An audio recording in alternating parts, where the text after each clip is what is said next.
करण्याचा मूळ उद्देश असा आहे की महिलांच्या हक्क आणि सन्मानासाठी आम्ही एक राष्ट्रीय चळवळ चालू केलेली आहे, सपोर्ट हर राईट.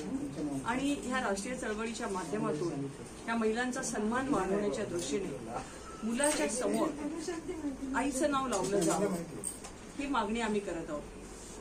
आणि मुलाच्या नंतर आईचं नाव, नंतर वडिलांचं नाव आणि नंतर आडनाव अशा पद्धतीचं 4 कॉलम सिस्टीम आपल्या देशाच्या गव्हर्नमेंटने करावी असं आवाहन आम्ही माननीय पंतप्रधान आणि माननीय राष्ट्रपती महोदयांना केलेली आहे.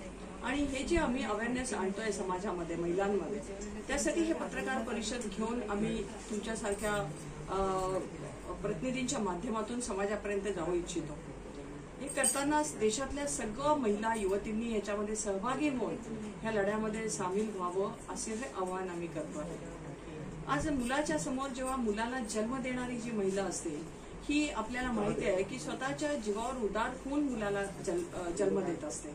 म्हणजे थोडक्यात तिला माहिती असतं की ह्या डिलिव्हरीमध्ये आपलं काही होऊ शकतं. हा सेकंड बर्थ असतो त्या महिलेचा.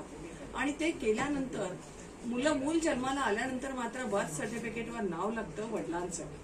आमचं असं मत आहे की जी महिला सॅक्रिफाईस करते, स्वतःच्या जीवावर उदार होऊन ज्या बाळाला जन्म देते, त्याच्यावर पहिला अधिकार हा मातेचा असला पाहिजे. आणि हा मातेचा सन्मान आहे की तिचं नाव त्या मुलांनी रोज लिहिलं पाहिजे. रोज लिहिलं म्हणजे एक सन्मान त्याच्या मनामध्ये आपल्या मातेबद्दलचा निर्माण होऊ शकतो. आणि जे आजचं हे लहान मूल उद्याचं ह्या देशाचा नागरिक होणार आहे. त्यामुळे महिला सन्मानाचं जर डेव्हलपमेंट व्हायची असेल तर ती right from the child birth व्हायला पाहिजे. कारण आपण म्हणतो की आपण समाजामध्ये बघतो की अनेक अन्याय अत्याचार होत आहेत आणि मग आपण म्हणतो की ह्याला काउन्सिलिंग करा, ह्याच्यावर चर्चासत्र घ्या, मोर्चे काढा, आंदोलन करा हे अन्याय कमी होण्यासाठी. पण that is not the solution. कारण की अनेक रिजिड आपलं जेव्हा वय होतं 20 वर्षांनंतर तेव्हा आपण हा बदल करू शकत नाही. हा बदल लहानपणापासून व्हायला हवा आणि त्यामध्ये एक महिलेचा सन्मान त्याच्यामध्ये क्रिएट होईल आणि समाजामध्ये महिलेची इज्जत वाढेल.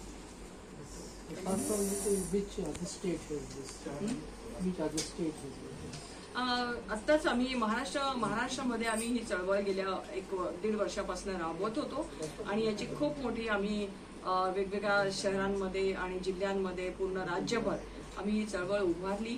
आम्ही मुख्यमंत्री आणि राज्यपालांपर्यंत याचा पत्रव्यवहार करून त्यांना भेटून याची विनंती केली. आणि नुकतंच आता गेल्या महिन्यामध्ये डिसेंबरमध्ये महाराष्ट्र गव्हर्नमेंटने याची अनाउन्समेंट केली आहे. आणि ही अनाउन्समेंट आता महाराष्ट्रामध्ये झाली तशी वेगवेगळ्या राज्यांमध्ये आता आम्ही गोव्याला आता सुरुवात केली आहे. पुढच्या महिन्यामध्ये कर्नाटकमध्ये आमची पत्रकार परिषद आहे. असं वेगवेगळ्या राज्यांच्या मुख्यमंत्र्यांना भेटून आम्ही त्या राज्यामध्ये हा कायदा व्हावा असं त्यांना आवाहन करणार आहोत. आणि सायमल्टेनियसली सेंट्रल गव्हर्नमेंटला पण आम्ही अप्रोच झालेलो आहे. तो फॉलोअप पण चालू आहे. जर सेंट्रल गव्हर्नमेंटला जर हा कायदा झाला, पंतप्रधानांनी देशामध्ये जर हा कायदा केला तर ऑटोमॅटिकली सर्व राज्यांना हा लागू होईल. पण तत्पूर्वी त्याची वाट बघत न बसण्यापेक्षा आम्ही वेगवेगळ्या राज्यांच्या मुख्यमंत्र्यांना पण आवाहन करतो आहे.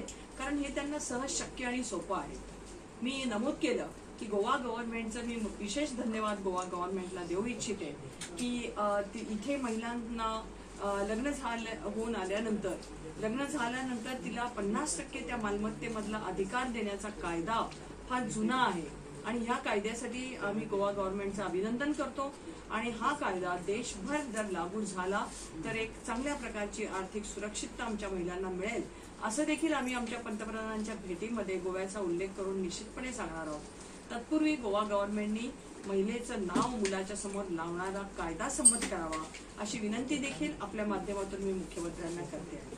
आणि याचं दुसरं कारण की प्रत्येक डॉक्युमेंटवर जेव्हा महिला येईल तेव्हा ती naturally birth certificate, school leaving, school certificate, PAN card, Aadhaar card, passport आणि प्रॉपर्टी कार्डवर सुद्धा महिलेचं नाव येईल आणि त्याद्वारे महिलेला एक आर्थिक सुरक्षा प्राप्त होईल असं आमचं म्हणणं आहे. त्या महिलेला आर्थिक सुरक्षा देण्यासाठी हा कायदा करण्याची गरज आहे. थँक्यू.